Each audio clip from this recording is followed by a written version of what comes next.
Hey everyone, welcome back for another deep dive. Always a pleasure. Today we're going to be diving into some fascinating stuff. We're going to be talking about reptilians. Oh, very cool. Yeah, these sessions that we have are from hypnotic regressions. Okay. And yeah, we've got 3 different sessions that we're going to kind of unpack and see what commonalities we can find. Right. So each session is really unique in its own way. But there are some striking commonalities. Yeah, that's what I always find so fascinating about these things. Yeah. Is that there are these certain threads that run through all of them. Yeah, so let's start from the beginning. Okay. Where did reptilians come from? Right. Well, one of the sessions goes into this idea that they were almost like a bioengineered workforce. Okay. Like they were almost like a cosmic landscaping crew. I like that. Yeah. So they were designed for different tasks in different environments. Okay, so we've got like reptilian gardeners and architects and Exactly. oh, maybe even space miners? Yeah. That's wild. Yeah. So how did they come to be, though? Yeah, that's a good question. How did they come to be? Well, Did they just like poof into existence? that's where things diverge a bit. Okay. One subject describes them as being created by beings similar to artificial intelligence. Okay, so we've got AI creating reptilians. Yeah. Another one suggests genetic engineering Okay. using a base biological template and then combined with reptilian genes. So like a hybrid kind of situation? Exactly. Okay, so we've got advanced AI, we've got genetic manipulation. Right. This is already getting really sci-fi. Yeah. What about the third session? This one gets a little more esoteric. Ooh, I like esoteric. Yeah, so this subject links reptilian emergence to Earth's own energy. Okay. It's almost like they were a manifestation of the planet's desire to strengthen its physical form. So instead of being created by something external, they were like earthborn. Exactly. That's a completely different take. It is, but you'll notice a common thread here. There's this sense of an external force shaping the reptilian species. Okay, I see that. Whether it's advanced beings, AI, or the Earth itself? Yeah, it's like they were brought into being for a specific purpose. Exactly. It makes you wonder how these different origin stories might color how we see reptilian motivations and their interactions with us. Yeah, absolutely. That's a good question. Like, if they were created by AI to be workers, are they more likely to be, kind of subservient? Or if they were, Earthborn, are they more likely to be protective of the planet? That's an interesting point. Yeah, something to think about. It is something to think about. Before we get too deep into that, though, Yeah. I want to touch on another commonality, Okay. which is the diversity of reptilian races. Okay. Yeah. One subject talks about, like, a single primary race, but with lots of hybridization. Another throws out numbers ranging from 16 to 80 Wow. different races. Yeah. And admitting that they couldn't pinpoint an exact figure. Right. It's like they couldn't even get a grasp on how many there were. It's fascinating. Yeah.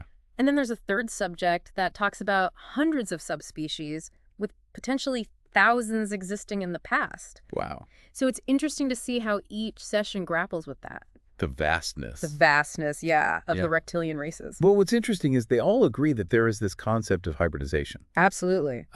2 of the sessions mention reptilians interbreeding with other species. And they do it for a couple different reasons, either to adapt to different environments and tasks, or as part of a creative evolutionary process driven by both the reptilians and the Earth itself. Right. Reptilians working with the Earth. I thought they were usually portrayed as these manipulative, energy-sucking entities. Well, one session does paint that picture, Oh. describing them as energy draining and viewing humans as inferior. So not exactly friendly.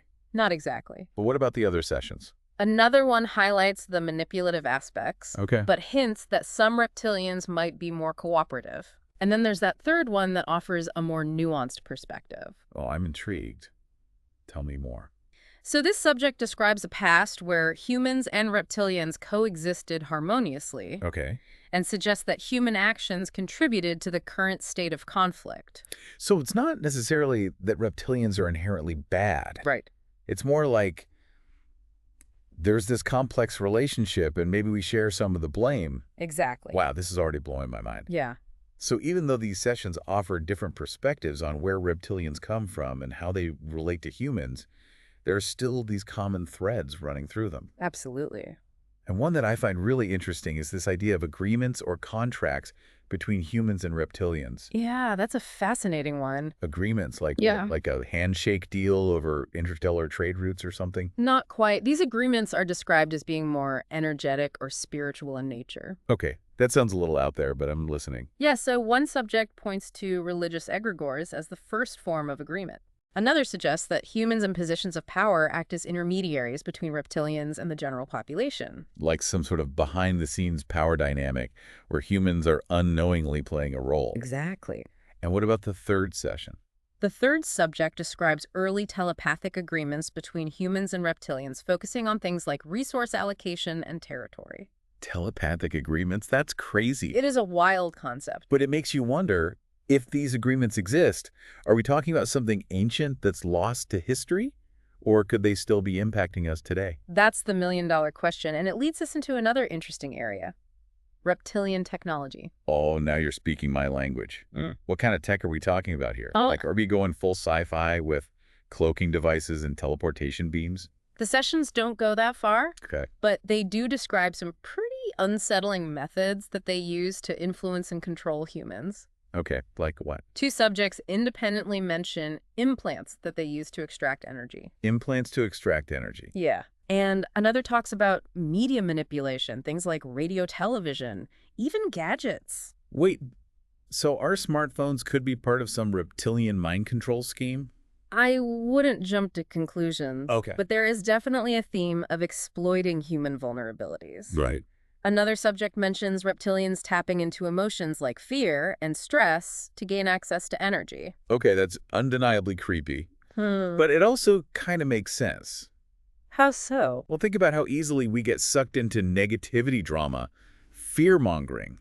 You're right. It's almost like we're feeding something. Yeah, that's a chilling thought. Yeah, it makes you wonder about the ways we might be unknowingly playing into this dynamic. It does. And that's where those hypnotic stories come in. Yes, each session offers these unique and detailed scenarios. And maybe those scenarios can shed some light on how we're playing into this. Perhaps. Okay, well, I can't wait to hear about those stories. Yeah. But I guess that'll have to wait until the next part of our deep dive. Yes, it will. So stay tuned. We'll be back We'll be right back. with those stories and maybe explore their symbolic meanings. Sounds good.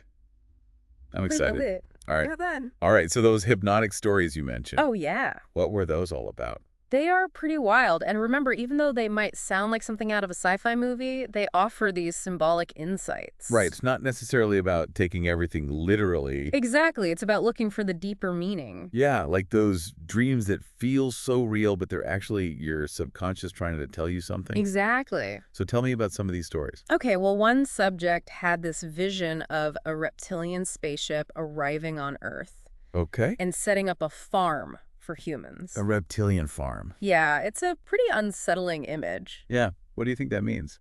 Well, it could represent this idea of humans being manipulated and controlled, maybe even exploited for their energy. Like we're just cattle to them. It's a powerful symbol. It is, and it Yeah. kind of ties into that energy draining thing we were talking about before. does. Okay, what about some of the other stories? Another subject described a scene from 18,000 years ago Wow. where a human scientist was conducting hybridization experiments. Hybridization experiments. So they were mixing human and reptilian DNA. It seems that way. That's kind of disturbing. It is, and It it is. makes you wonder about the role humans have played in this whole reptilian situation. So instead of just being victims, maybe we actually had a hand in creating this mess. Exactly. It's like that old saying, we have met the enemy and he is us. Wow, that's deep. It makes you think. It does make you think. So what can we do about it? It's easy to get caught up in these stories and feel powerless. Right. But remember, those hypnotic subjects offered some insights into overcoming reptilian influence. Oh yeah, you mentioned that. Tell me more. Well, one subject stressed the importance of avoiding negativity and fear. Okay, that makes sense. Negativity can be so draining and fear can make you vulnerable. Absolutely. It's like we're giving them exactly what they want when we feed into those low vibrational emotions. So by focusing on positive emotions and building our inner strength, we can starve them out. That's the idea. It's like raising our shields and making ourselves less appealing targets. I like that analogy. Okay, what else? Another subject emphasized the importance of nurturing children's sense of belonging and security. Okay, that makes sense. Kids who feel safe and loved are less likely to be swayed by negative influences. Exactly. But it's not just about kids, it's about creating that sense of safety and support within ourselves as well. Okay, so how do we do that? We can build our own internal sanctuary by surrounding ourselves with positive people, engaging in activities that bring us joy, and cultivating a strong sense of self-worth. So it's like building our own fortress of positive energy. Exactly. And don't forget about those implants we discussed earlier. Oh yeah, the energy-sucking implants. Is there anything we can do about those? Well, one subject mentioned that pursuing passions and maintaining high vibrations can help deter reptilian influence. So basically, doing what we love can act as a form of energetic protection. It seems so. When we're aligned with our true selves, our purpose, and our joy, we naturally radiate a higher frequency that can repel negativity. So it's not just about protecting ourselves, it's about fueling our own inner light. Exactly. I'm starting to see a pattern here. It's all about cultivating inner strength, raising our vibration, and focusing on the positive. You got it.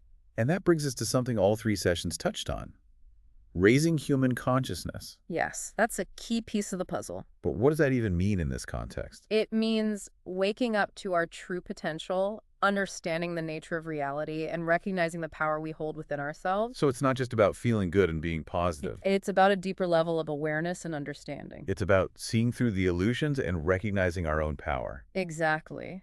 And maybe by raising our collective consciousness, we can shift the dynamic between humans and reptilians and rewrite this narrative of conflict and control. That's a powerful thought. Yeah. But how do we actually DO that? Yeah. How do we raise consciousness on a global scale? It's a gradual process, a journey of individual and collective awakening. So where do we start? It starts with simple steps. Mm-hmm. Asking questions, challenging assumptions, and having open-minded conversations like the one we're having right now. So by exploring these topics and digging deeper, we're actually contributing to this shift in consciousness. Exactly. And as we become more aware of ourselves, our energy, and the subtle influences around us, we become more empowered to make conscious choices that align with our highest good. That's a hopeful thought. It makes me feel like we're not just passive victims in this whole reptilian saga. Yeah. We actually have agency, we have power, and we can choose to create a different reality. Absolutely. And with that empowering thought in mind, let's move on to the final part of our deep dive, where we'll explore some real-world examples of how this reptilian influence might be playing out in our lives and discuss practical steps we can take to reclaim our power. Okay, I'm ready to get practical. Bring on the real-world examples and those empowering strategies. This is getting good.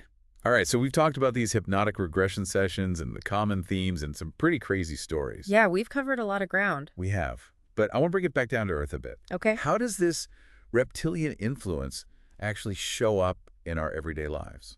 That's the million-dollar question, isn't it? It is. Because it's easy to get lost in the abstract. Right. But let's look at some real-world examples. Okay, I'm ready. Remember that theme of energy drain that we talked about? Oh yeah, like reptilians feeding off our negative energy? Exactly. Think about those times when you just feel completely drained and exhausted for no apparent reason. Oh, totally. Like after scrolling through social media for hours or getting into a heated argument online. It's like those experiences just suck the life out of you. They really do. Now, we're not saying that every time you feel tired, it's because of reptilians. Right. But what if some of those energy dips are connected to the subtle manipulation that we were talking about? Okay, I see what you're saying. Like all that negativity that we're constantly bombarded with. Yeah, the news, the internet, it's everywhere. It's exhausting, and it can make us more susceptible to other forms of influence. Right, because when we're tired, we're not as strong. Exactly. And remember that session that talked about humans in positions of power acting as intermediaries between reptilians and the general population?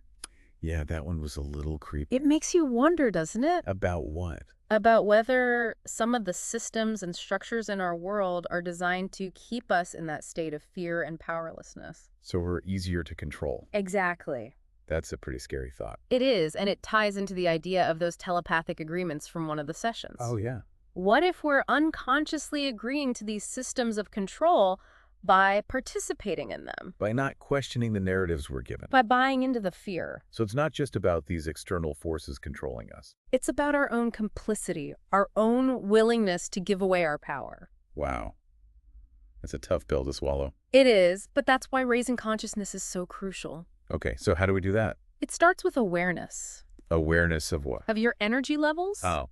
Pay attention to when you feel drained or depleted. Okay. Identify the sources of that drain, whether it's certain people, environments, or activities. So like take an inventory of my life and see what's sucking my energy. Exactly. Ah, okay, that makes sense. What else? Remember that subject who talked about nurturing children's sense of belonging and security? Yeah? Well, we can apply that principle to ourselves as well. Okay. Create a sense of safety and support in your own life. So surround myself with positive people and do things that make me feel good. Exactly. Create your own little tribe of high vibrational beings. I love that. And speaking of high vibrations, don't forget about the power of pursuing your passions. Oh, right, because doing what we love can help raise our vibration and protect us from negative influences. Exactly. It's not just about protecting ourselves, it's about fueling our own inner light. It's about embracing our creativity and living a life that feels aligned. You got it. Yeah. And when we do that, we naturally become more resilient, more discerning, and less susceptible to manipulation. So it's like we're building up our defenses from the inside out. Exactly. I like it. This has been an incredible deep dive. Yeah, it has been fascinating. We've explored these hypnotic regression sessions, uncovered common themes, delved into some wild stories. We have. It's been mind-blowing and empowering all at the same time. Absolutely. And I think the most important takeaway is that we're not powerless. We have agency. We have the power to choose how we respond to these influences, and we have the power to create a different reality for ourselves and for the planet. Couldn't have said it better myself. Well said. Thank you so much for joining us on this journey. It was my pleasure. And to all our listeners out there, keep asking questions, have outs, challenge assumptions, and trust your intuition. And keep those vibrations high. Until next time, stay curious and keep seeking those nuggets of truth.